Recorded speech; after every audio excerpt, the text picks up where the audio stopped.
Hello friends. चलिए आज की क्लास शुरू करते हैं। ये हमारी यूपीएसआई के लिए मूल विधि की 7th क्लास है। इसके पहले 6 क्लासेज आ चुकी हैं। इसी चैनल पर एक प्लेलिस्ट बना दी गई यूपीएसआई के नाम से। वहाँ पर वो सारी क्लासेज पड़ी हुई हैं। जिन्होंने वो क्लासेज नहीं देखी, कम से कम क्लास 1 और क्लास 2 जरूर देख लेना, तभी ये सारी चीज़ें समझ में आएंगी।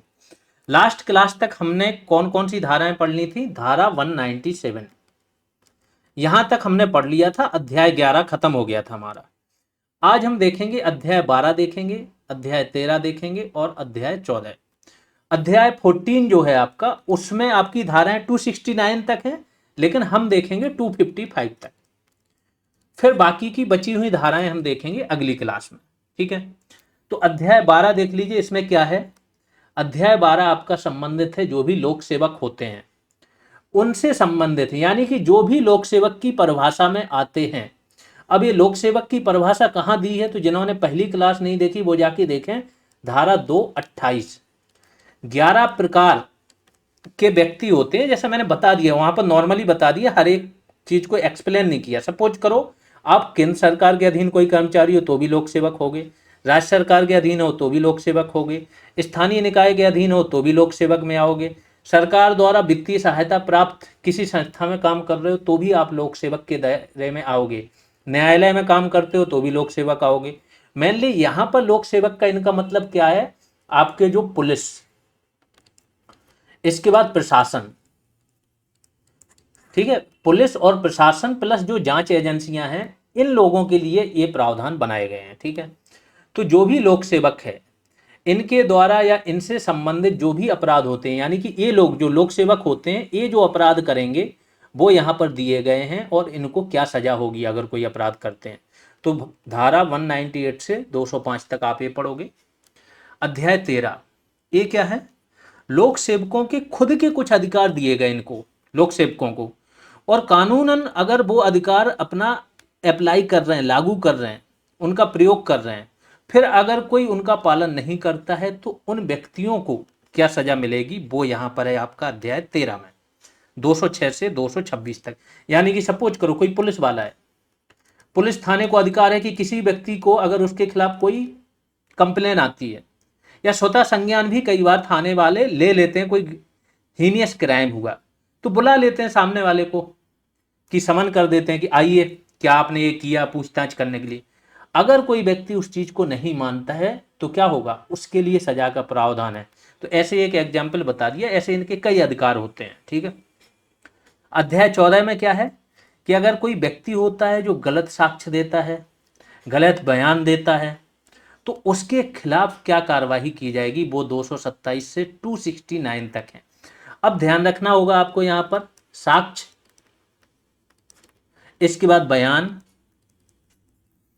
इसके बाद दस्तावेज, ये कई बार अलग अलग जगह पर अलग अलग चीजें के परिप्रेक्ष्य में ये शब्द लिखे जाएंगे, तो सबको उसी तरीके से आपको समझना है। ठीक है, कि एक होता है आपने कोई बयान दिया, न्यायालय में दिया तो शपथ के साथ दिया बयान, तो अलग चीज है। एक जानकारी दी आपने, वो अलग चीज हो जाएगी। तो सबको मिक्स नहीं करना है, जहां पर जो शब्द हो उसको उसी प्रकार से समझना, क्योंकि इससे संबंधित बहुत सारी धाराएं हैं।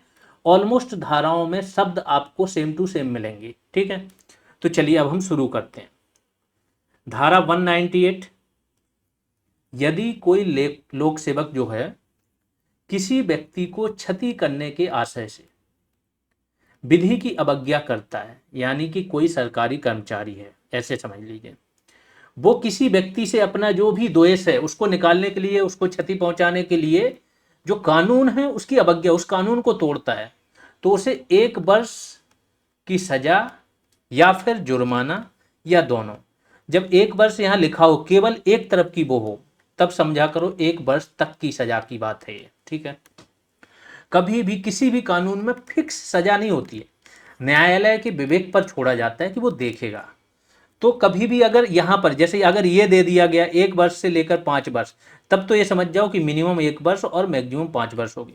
अगर केवल 5 वर्ष लिखा है तो ये समझा करो 5 वर्ष तक। ठीक है, धारा 199 देख लेते हैं क्या है। जो भी व्यक्ति, अगर कोई लोक सेवक है और उसको विधि के अधीन कोई आदेश दिया गया या कोई उसका कार्य है, जो विधि के अधीन उसको करना है, और वो कार्य नहीं करता है, अवज्ञा करता है उसकी, तो क्या होगा? सपोज करो, जैसे उदाहरण दे दिया कि उसको न्यायालय ने आदेश दिया कि इस व्यक्ति को यहाँ पेश किया जाए, और वो उसको पेश नहीं करता है, तो ये क्या हो गया? अवज्ञा हो गई। इसके लिए उसको 6 माह से लेकर 2 वर्ष तक, वो भी कठोर कारावास दिया जाएगा, और जुर्माना साथ में रहेगा। आगे चलते हैं। धारा 201, यदि कोई लोक सेवक किसी व्यक्ति को क्षति पहुंचाने के उद्देश्य से कोई अशुद्ध दस्तावेज, ध्यान रखिए, ऐसा दस्तावेज जिसकी कॉपी हो, मतलब फर्जी हो, सीधी बात ये समझो, फर्जी दस्तावेज रखता है या रचता है, या तो उसको गढ़ता है, खुद बनाता है दस्तावेज, या फिर कोई फर्जी रखता है, तो उसे 3 वर्ष तक सजा या जुर्माना या दोनों होंगे। धारा 202, ये ध्यान रखना, आप लोग एसआई की तैयारी कर रहे हो, एसआई बनने जा रहे हो, इसीलिए मैं ये धारा थोड़ी सी डिटेल में ले ली कि ये आपके लिए बहुत इंपॉर्टेंट है। धारा 202 में क्या है?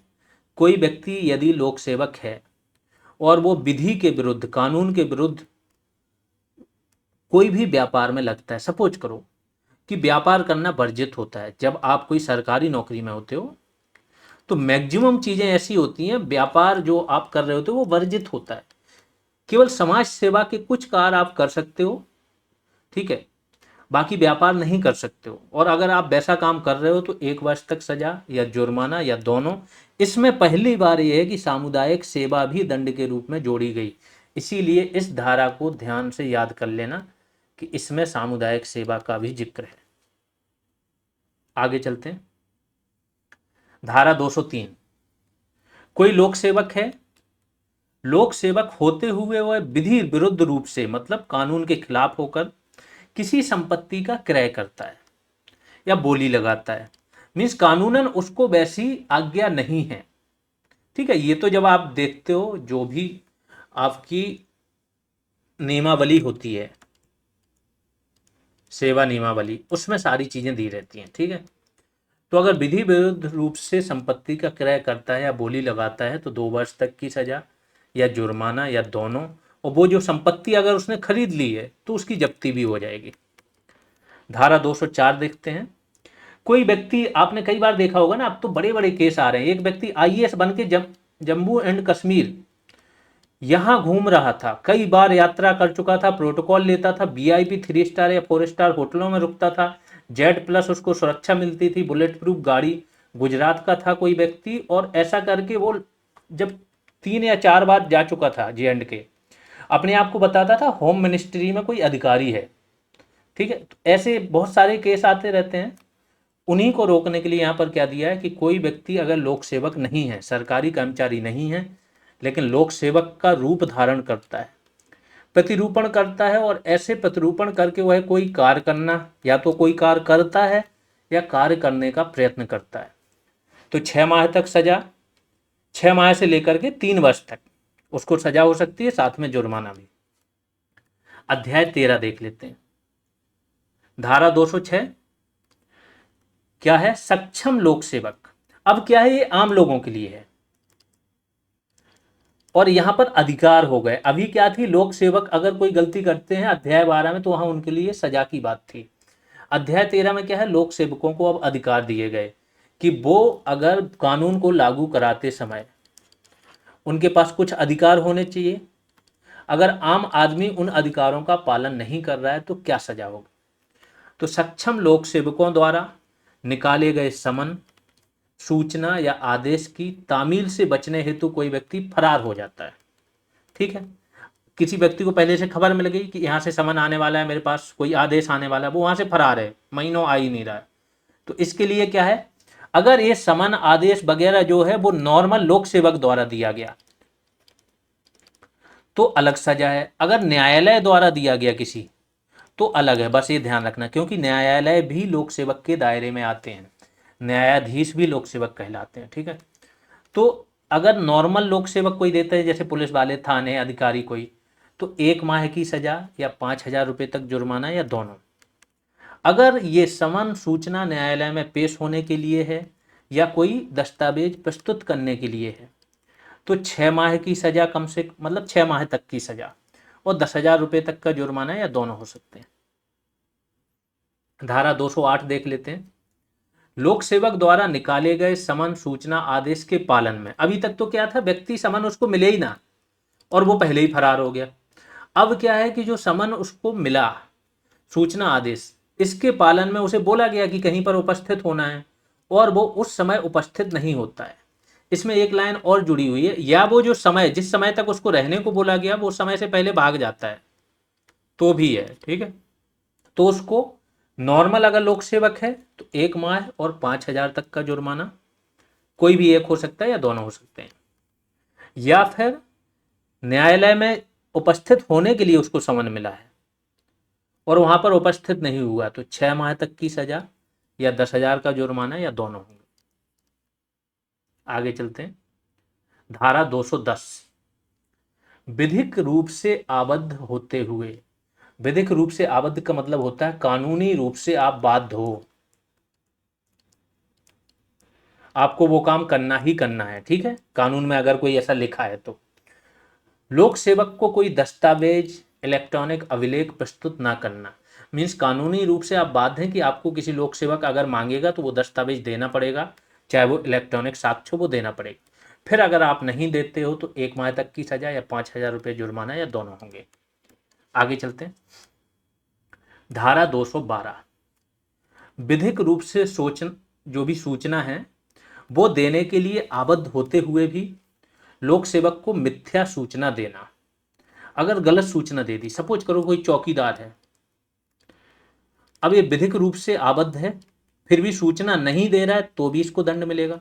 सूचना दी उसने गलत दे दी, सपोज करो डाकू आए, उसके गांव से गुजरे, अब गांव से 2 रास्ताएं थी, डाकू यहाँ आए, ये जंक्शन है, 2 रास्ताएं थी तो डाकू चले गए इधर और इसने सूचना दे दी कि यहाँ गए, तो भी इसको सजा, गलत सूचना देने के लिए भी सजा है। तो क्या सजा है, मिथ्या सूचना देना 6 माह या 5,000 रुपये का जुर्माना या दोनों होंगे, ठीक है। एक मिथ्या सूचना आदमी भी होते हैं, सपोज करो किसी के खेत में कोई, किसी की हत्या हो गई, ठीक, अब हत्या का रीजन कुछ और रहा, उसने बोल दिया कि नहीं सांप ने काट लिया था इसको, जबकि इस व्यक्ति को पता था जानबूझकर, तो ये भी क्या है, विधिक रूप से बाध्य है कि सही सूचना दे अगर इसको जानकारी है तो। आगे चलते हैं। धारा 217 देखते हैं। इस आशय से मिथ्या सूचना, मिथ्या मतलब होता है झूठी सूचना देना कि लोक सेवक अपनी विधिपूर्ण शक्ति का प्रयोग दूसरे व्यक्ति को क्षति पहुंचाने हेतु करे। ये चीजें तो बहुत देखी होंगी कि झूठी बयानबाजी कर दी, गलत सूचना दे दी, गलत आरोप लगा दिए, तो आरोप के लिए अलग धारा है। यहां पर क्या है कि गलत सूचना देना जिससे कि आप किसी व्यक्ति को क्षति पहुंचा सको, उसके लिए सजा का प्रावधान क्या है, 1 वर्ष तक की सजा या फिर जुर्माना 10,000 रुपये तक या दोनों। धारा 221 देख लेते हैं। कोई लोक सेवक है, आप लोग देखते होंगे कई बार, कोई भी सरकारी कर्मचारी हो, अगर वो अपना ऑफिशियल काम कर रहा है और आपने कोई बाधा डाली तो वो क्या करेगा, सरकारी कार्य में बाधा डालने का आप पर केस कर सकता है। वही धारा है, धारा 221। लोक सेवक के लोक कृत्यों के निर्वहन में बाधा डालना, 3 माह तक जेल हो सकती है या 2,500 रुपये जुर्माना या दोनों हो सकते हैं। धारा 222, अगर कोई व्यक्ति विधि द्वारा सहायता करने के लिए बाध्य है, इसके बाद भी लोक सेवक की सहायता नहीं करता है, तो उसको क्या है, 1 माह की सजा या 2,500 जुर्माना या दोनों। अब विधि द्वारा बाध्य कौन से लोग होंगे, अधिकांश लोग वो होते हैं जो खुद में लोक सेवक हैं, ठीक है, या फिर चौकीदार जैसे मैंने बताया। अब ये क्या होता है, थाना या पुलिस वालों की सहायता करने के लिए विधिक रूप से बाध्य होता है, फिर ये नहीं करता है तो फिर इसको ये सजा की बात है। धारा 224 देख लेते हैं। लोक सेवक को कार्य करने से रोकने, विलंब करने या कोई कार्य करने हेतु क्षति पहुंचाने की धमकी देना। ऊपर क्या था कि उसको कार्य करने से रोकना, सरकारी कामकाज में बाधा डालना। 224 में क्या है आपका कि लोक सेवक कोई कार्य कर रहा है, ठीक है, किसी के खिलाफ जांच कर रहा है, आपने जाके धमका दिया कि अगर मेरे खिलाफ जांच की तो ये कर देंगे, हाथ पैर तोड़ देंगे, तो उसी से है कि क्षति करने की धमकी देने के लिए 2 वर्ष की सजा या जुर्माना या दोनों। धारा 226 देख लेते हैं। जो कोई किसी लोक सेवक को किसी कार्य को करने या ना, ये बहुत इंपॉर्टेंट धारा है, वैसे आत्महत्या की जो धारा थी आपकी उसे कोर्ट ने क्या कर दिया गया था कि हटा दिया था, ठीक है, निरस्त कर दिया था। क्योंकि पहले आत्महत्या का प्रयास या आत्महत्या करना जुर्म था अपने आप में, कि अगर कोई आत्महत्या कर रहा है और अगर वो बच गया तो सीधा जेल जाता था, ठीक है, इसको हटा दिया गया था। लेकिन एक चीज इसको क्राइम बना दिया है कि अगर कोई व्यक्ति आत्महत्या कहाँ करता है, आपने देखता है ना, कहीं सरकारी कार्यालय के बाहर जाता है और खुद पर तेल डाल के आग लगाने का प्रयास करते हैं ना, तो किसी लोक सेवक को किसी कार्य को करने या ना करने हेतु आत्महत्या का अगर कोई प्रयत्न करता है तो 1 वर्ष तक की सजा या जुर्माना या उसको सामुदायिक सेवा। आगे चलते हैं अध्याय 14। अध्याय 14 है आपका साक्ष्य शपथ मिथ्या साक्ष्य अगर कोई देता है तो इससे संबंधित है। धारा 227 क्या है, जो कोई शपथ द्वारा, तो शपथ कहां ली जाती है, न्यायालय में, मिथ्या कथन बोल के कहता है या फिर साक्ष्य देता है ये जानते हुए कि वो गलत है साक्ष्य, ये है इनके लिए सजा का प्रावधान अगली धाराओं में। पहले धारा 228 देख लो। जो कोई मिथ्या साक्ष्य गढ़ता है, एक है कि ये साक्ष्य देना, आपके पास साक्ष्य आ गया गलत आपने दिया, एक होता है कि मिथ्या साक्ष्य बनाना, गढ़ना। तो दोनों के लिए अलग अलग धाराएं हैं।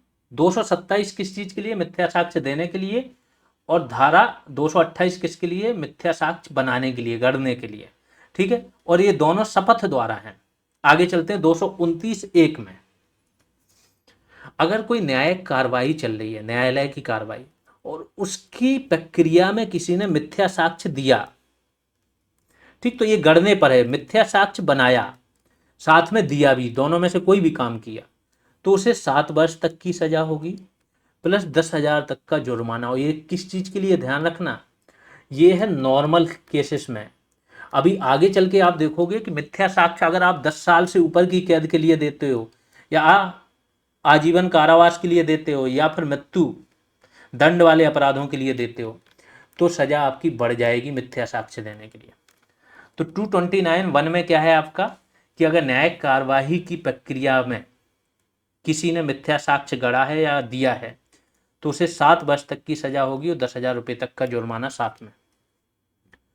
229(2) में क्या है कि इसके अलावा अन्य किसी मामले में, न्यायिक कार्यवाही नहीं है लेकिन पुलिस थाने में या कहीं पर भी आप मिथ्या साक्ष्य देते हो या गढ़ते हो तो 3 वर्ष तक की सजा और 5,000 रुपये जुर्माना।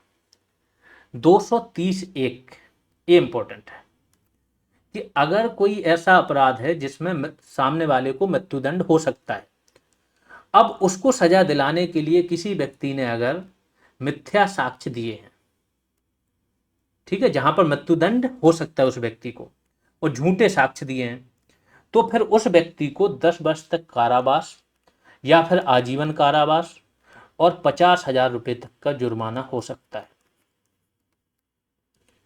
230(2) और खतरनाक है। अगर किसी निर्दोष को झूठे साक्ष्यों के आधार पर मृत्युदंड दिला दिया गया और सजा भी क्रियान्वित हो गई, ठीक है, उसको फांसी, सपोज को मृत्युदंड मतलब इंडिया में कैसे दिया जाता है, फांसी से, तो उसको फांसी हो भी गई तो फिर उस व्यक्ति को या तो 10 वर्ष तक की सजा होगी या फिर आजीवन कारावास होगा या उसको भी मृत्युदंड दिया जाएगा, बराबर का अपराधी माना जाएगा उसको, ठीक है। क्योंकि किसी भी अपराध में, ये तो आपने देखा होगा कि किसी भी अपराध में डायरेक्ट ये नहीं लिखा है कि इसको मृत्युदंड होगा। सबसे ज्यादा जो संगीन किसी व्यक्ति को दंड दिया जाएगा वो कहाँ रहता है, या तो आजीवन कारावास रहता है या मृत्युदंड रहता है। तो वही यहाँ पर कर दिया गया कि उसको या तो 10 वर्ष से अधिक की सजा मिलेगी या आजीवन कारावास मिलेगा या मृत्युदंड मिलेगा। 230(2), हाँ, ये UP sub inspector batch paid batch की जानकारी है। अगर आप इसको ज्वाइन करना चाहते हो तो GS रिवॉल्यूशन, ये आपको सर्च करना है प्ले स्टोर पर, यहाँ से एप्लीकेशन मिल जाएगा, एप्लीकेशन डाउनलोड कर लेना। इसके बाद एप्लीकेशन के अंदर ऑल कोर्सेज पर जाना, कोर्स दिख जाएगा आपको, वहीं से कोर्स आप परचेज कर सकते हो, वहीं ओपन हो जाएगा, सारी चीज़ें ऐप पर मिल जाएंगी। इसके बाद उसकी एक स्लिप मिलेगी, चैट सेक्शन में मिल जाएगी। एप्लीकेशन पर चैट में ऑप्शन पर क्लिक करोगे तो वहाँ पर एक स्लिप मिल जाएगी, उस स्लिप को इस नंबर पर भेज सकते हो, टेलीग्राम नंबर पर, तो आपको टेलीग्राम ग्रुप में भी जोड़ दिया जाएगा। कोई प्रॉब्लम है तो इस नंबर पर या तो आप कॉल कर लेना या व्हाट्सएप कर सकते हो। आगे चलते हैं। तो अभी तो हमने पढ़ा कि अगर किसी व्यक्ति को आपने मिथ्या साक्ष्य देके मृत्युदंड दिला दिया, उसके अलावा दूसरा धारा 231 क्या है कि आजीवन कारावास से अगर कोई दंडित अपराध है या अन्य कारावास से दंडित करने वाला अपराध है और उसमें सजा दिलाने के लिए किसी ने अगर मिथ्या साक्ष्य दिया या गढ़ा, तो ऐसे व्यक्ति को यही माना जाएगा कि वो अपराध उसी ने किया है। ठीक है, उसको वही सजा दी जाएगी जो सजा उसके साक्ष्यों से सामने वाले को हो सकती थी, धारा 231 में। धारा 234 में चलते हैं। अभी तक तो था साक्ष्यों के बारे में, अब है मिथ्या प्रमाण पत्र। एक तो जो प्रमाण पत्र बनाता है उसके बारे में 234 कि जो भी व्यक्ति झूठा प्रमाण पत्र बनाएगा, जारी करेगा या अपने हस्ताक्षर करेगा उस पर, तो उसको वही दंड मिलेगा जो मिथ्या साक्ष्य देने का दंड होता है, जो ऊपर बताया है।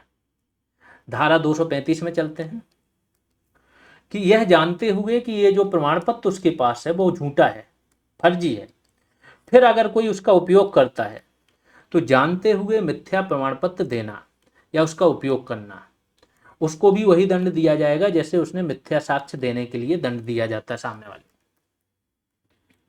धारा 240 में चलते हैं। जानते हुए किसी किए गए अपराध के बारे में मिथ्या सूचना देना। अभी तक तो था साक्ष्य, प्रमाण पत्र, ये सब आए। अब आ गया सूचना पर कि आपने जानकारी दी, तो ये पता है आपको कि वो चीज़ गलत है, फिर भी आपने किसी अपराध के बारे में गलत सूचना दे दी, तो 2 वर्ष तक कैद या फिर जुर्माना या दोनों होंगे। धारा 241 देखते हैं। जो साक्ष्य होते हैं इसके लिए भी आपने कई बार देखा होगा सजा दी जाती है साक्ष्यों को मिटाने के जुर्म में। तो वही है जो साक्ष्यों में सब कुछ आ जाएगा, चाहे वो दस्तावेज हो चाहे इलेक्ट्रॉनिक अभिलेख हो। इनको या तो कोई छिपाता है या नष्ट करता है तो उसको 3 वर्ष तक की सजा या 5,000 रुपये जुर्माना या दोनों होंगे। धारा 246 देख लेते हैं। कपट पूर्वक या बेईमानी से न्यायालय में मिथ्या दावा करना। ठीक है, उसको पता है कि हम जो बोल रहे हैं वो झूठ बोल रहे हैं, फिर भी क्या है न्यायालय में झूठा दावा करना किसी भी चीज के बारे में, और आपके अंदर बेईमानी भरी पड़ी है कि इससे या तो सामने वाले की क्षति हो जाएगी या आपको कुछ एक्स्ट्रा फायदा हो जाएगा, तो इसके लिए क्या है 2 वर्ष तक कैद प्लस जुर्माना। धारा 248 देख लेते हैं। क्षति कारित करने के उद्देश्य से किसी व्यक्ति पर झूठे आरोप लगाना। अभी तक हमने क्या पढ़ा था, साक्ष्य देना, कि गलत साक्ष्य देके किसी को आपने क्या कर दिया है, सजा दिलवा दी, तो भी सजा होती थी। अब झूठे आरोप लगा दिया आपने किसी व्यक्ति पर जिससे उस पर केस हो गया, तो उस व्यक्ति की हानि करने के उद्देश्य से किसी व्यक्ति पर झूठे आरोप लगाना, इसमें क्या होगा 5 वर्ष तक सजा, 2 लाख तक जुर्माना या फिर दोनों। ये सामान्य केसेस में है। लेकिन अगर ऐसे आरोप लगाए आपने जिसमें उस व्यक्ति को या तो मृत्युदंड हो सकता है या आजीवन कारावास हो सकता है या 10 वर्ष से अधिक का कारावास हो सकता है, तो ऐसे आरोप लगाने वाले व्यक्ति को अगर इन मामलों में वो आरोप लगाता है तो उसे 10 वर्ष तक की कैद हो सकती है प्लस जुर्माना। तो ध्यान रखें, कई बार देखते हैं लोग वक्त फंस जाते हैं झूठे। खैर न्यायिक जो व्यवस्था है निचले स्तर पर कभी कभी गलती भी होती है, लोगों को झूठे आरोपों में भी सजा हो जाती है, लेकिन आगे जैसे चलते हैं ना, जैसे ही आप थोड़ा हायर स्तर पर जाते हो तो वो न्यायालय इतने परिपक्व हो जाते हैं, हाई कोर्ट वगैरह देखते ही समझ जाते हैं कि वो क्या मामला है, तो फिर ऐसे व्यक्ति पर भी केस चलता है जो झूठा फंसाता है किसी को। धारा 249 देख लेते हैं। जानते हुए किसी अपराधी को संश्रय देना। संश्रय की परिभाषा आप लोगों को बताई थी, कई बार अच्छे से याद कराई थी। आप लोग कमेंट सेक्शन में बताना धारा 2 की कौन सी उपधारा है, ठीक है। और मैंने बिल्कुल, चलो मैं ऑप्शन दे देता हूँ, 7, 9, 11, 13 में से कौन सी है। संश्रय का मतलब क्या होता है, किसी व्यक्ति को या तो आप आश्रय देते हो या फिर वाहन देते हो, गोला बारूद कोई भी हेल्प करते हो वो संश्रय में आता है, या उस व्यक्ति को छिपने में मदद करते हो, छिपाते हो। तो अगर ऐसा व्यक्ति मृत्युदंड का अपराधी है और उसे आप संश्रय दे रहे हो या फिर छिपा रहे हो तो 5 वर्ष तक की सजा प्लस जुर्माना होगा। अगर ऐसा व्यक्ति जिसे मृत्युदंड का अपराधी नहीं है, मतलब उस पर ऐसे कोई अपराध या आरोप नहीं लगे हैं जिसमें उसे मृत्युदंड की सजा हो सकती है। लेकिन ऐसे अपराध के आरोप लगे हैं जिसमें उसे या तो 10 वर्ष तक की सजा या आजीवन कारावास हो सकता है, और उसको आपने संशय दिया है तो 3 वर्ष तक कैद प्लस जुर्माना होगा। धारा 253 देख लेते हैं। ऐसा अपराधी जिसे कोई संशय देता है, जो अभिरक्षा यानी कि जो ऑलरेडी जेल में है, अभिरक्षा का मतलब होता है जेल, जो ऑलरेडी जेल में है, ठीक है। पुलिस हिरासत, दो प्रकार की हिरासत होती है, या तो पुलिस हिरासत या फिर न्यायिक हिरासत। तो किसी भी प्रकार की हिरासत में है, वहां से भागा है और जिसको पकड़ने का आदेश दिया जा चुका है, ठीक, तो उसे या तो कोई संशय देता है या छिपाता है। अगर वो कैदी मृत्युदंड से दंडनीय अपराध का कैदी है तो उसे संशय देने वाले को 7 वर्ष की सजा प्लस जुर्माना होगा। और अन्य कोई अपराध किया है उसने 10 वर्ष प्लस वाला, कि 10 वर्ष की सजा है, आजीवन कारावास, तो फिर जो संशय देता है उसे 3 वर्ष तक की सजा हो सकती है। आखिरी धारा देखते हैं आज की, धारा 255। लोक सेवक द्वारा किसी व्यक्ति को दंड या संपत्ति से बचाने हेतु विधि के निर्देश की अवज्ञा। तो ये किस पर है? लोक सेवक पर, कर्मचारियों पर है, कि अगर वो किसी व्यक्ति को बचाने के लिए या तो दंड से बचा रहा है या संपत्ति, उसकी जो संपत्ति जब्ती का आदेश आया है और आप जब्ती नहीं कर रहे हो, या कुछ ऐसा काम कर दिया जिससे उसकी वो जब्ती होने से बच जाए, तो ऐसा अगर विधि का जो आदेश मिला है उसकी अवज्ञा करता है तो उसे 2 वर्ष तक की सजा या जुर्माना या दोनों हो सकते हैं। यहाँ पर आपके धारा 255 तक समाप्त हो गई हैं। आने वाली 2 क्लासेज में 50-50 करके 2 क्लासेज और आएंगी 50 धाराओं की, और आपका ये पूरा बीएनएस समाप्त हो जाएगा। क्योंकि अभी आपका पेट एग्जाम है 6 और 7 तारीख को, इसीलिए ये क्लासेज अल्टरनेट डे पर थोड़ा स्लो चल रही है। जैसे ही पेट एग्जाम समाप्त होगा स्पीड अच्छी खासी बढ़ जाएगी, और स्पीड के साथ साथ रिवीजन की स्पीड भी बढ़ जाएगी। आप लोगों को सामने से टारगेट दिया जाएगा, इतनी धाराएं याद करो, आपस में डिस्कस करो, ये सारी चीज़ें हो जाएंगी अभी, ठीक है। तो बिल्कुल रेडी रहो एकदम मेहनत करने के लिए। जैसा मैंने बोला कि जैसे बीपीओ बैच चला था, उसके पहले 1 दरोगा चला था, जिसमें सब कुछ मजबूरन करा दिया गया था। स्टूडेंटों से इतना उनको मजबूर कर दिया गया था कि उन्हें याद ही करना पड़ा हर चीज़। ऐसे ही सारी चीज़ें यहाँ पर कराई जाएंगी। इतनी चीज़ें होंगी, इतने टास्क होंगे कि इस बैच में एक एक धारा याद हो जाएगी। पॉलिटी ऐसे ही शुरू हो जाएगी आपकी 8 तारीख से, तो पॉलिटी का भी एक एक अनुच्छेद, एक एक उसका प्रावधान, ठीक है, सारी चीज़ें याद हो जाएंगी। बाकी आप लोगों को अगर क्लासेज हेल्पफुल लग रही हैं तो बिल्कुल शेयर करें। कोई भी जानने वाला हो यूपीएससी की तैयारी अगर उसको करनी है तो उसे ज़रूर बताएं। अभी के लिए इतना ही, धन्यवाद।